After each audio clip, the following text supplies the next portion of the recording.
خود میں بھی تو کیا اس FIR کو آپ کورٹ میں چیلنج کریں گے کہ یہ ایک بہت بڑا الزام ہے چونکہ کانگریس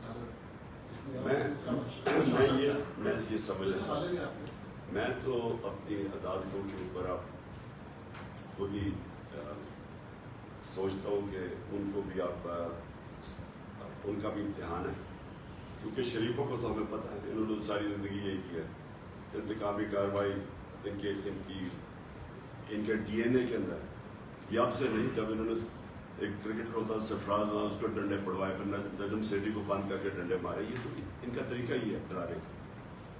لیکن دیکھیں ہماری عدلیہ بھی بیٹھی ہوئی، عدلیہ آج پاکستان میں مکمل طور پہ آزاد ہے، کبھی اس طرح کی آزاد عدلیہ نہیں تھی جو آج ہے۔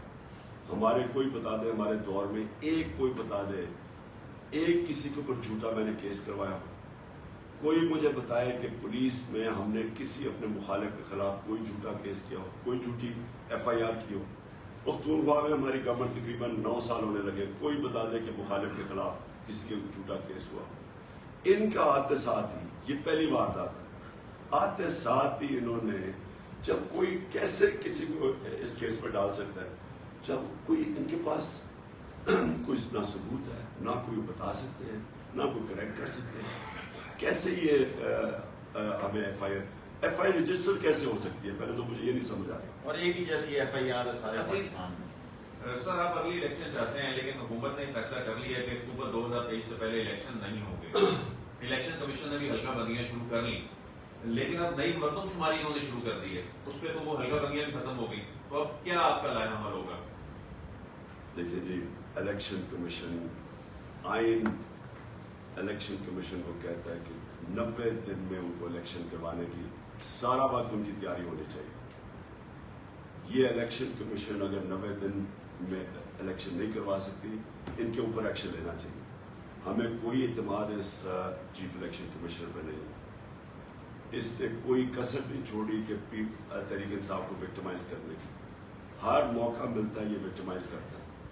ہم سمجھتے ہیں کہ اس نے عدالتوں کو انفلوئنس کیا، جب عدالتیں فیصلہ کر رہی تھی کہ اس نے جب ان کو کہا کہ جی میں تو الیکشن ہی نہیں کروا سکتا پتہ نہیں کتنے مہینے میں، 6 یا 7 مہینے میں، ہم سمجھتے ہیں 7 مہینے، اس کو اسی وقت عدالتوں کو کہنا چاہیے تھا کہ اس کو ڈسمس کریں، کسی اور الیکشن کمیشن کو لے کے آئیں، کیونکہ آئین کے مطابق 90 دن میں الیکشن ہونے چاہیے جب بھی الیکشن اناؤنس ہوتا ہے۔ خان صاحب، ایک کوشچن جو بڑے عرصے سے ذہن میں گردش کر رہا ہے وہ یہ تھا کہ ذوالفقار علی بھٹو صاحب کو اپنے اوپر یہ گمان تھا کہ ان کے لیے قوم نکلی، ان کے لیے اس وقت نہیں نکلی جب وہ جیل میں بیٹھے رہے، آپ کو یہ دکھایا قوم نے کہ وہ آپ کے لیے نکلی، اور سب سے بڑا منظر اس دن نظر آیا جس دن آپ روڈ پر نہیں تھے لیکن قوم آپ کے لیے سڑکوں پر تھی، پورے پاکستان میں بھی اور پاکستان سے باہر، اور اب بھی وہ قوم آپ کے لیے آئی تھی، آپ کی کال پہ اور ہر کال پہ آئی تھی، لیکن اس قوم کا تو مینڈیٹ یہ لوگ مانتے ہی نہیں ہیں۔ ہمارے ادارے، میرا کوئی مسئلہ ہو یا ہمارے کسی عام آدمی کا مسئلہ ہو، وہ کس کے پاس جاتا ہے؟ پولیس کے پاس جائے گا، کیس لے کے انویسٹیگیٹ کرے گی وہ، اور پھر عدالت جائے گی کہ فیصلہ سنائیں۔ نہ عدالت، نہ پولیس، نہ یہ سارے ادارے، عوام کا تو مینڈیٹ بیسیکلی یہاں پر چوری ہوا، وہی عوام سڑکوں پر آ کے بھی بیٹھ جائے، اس عوام کی کیا عزت کرنی ہے انہوں نے؟ آپ کے لیے عوام نکلے گی تو اس کو کیا ملے گا؟ ان سے تو کچھ نہیں ملے گا۔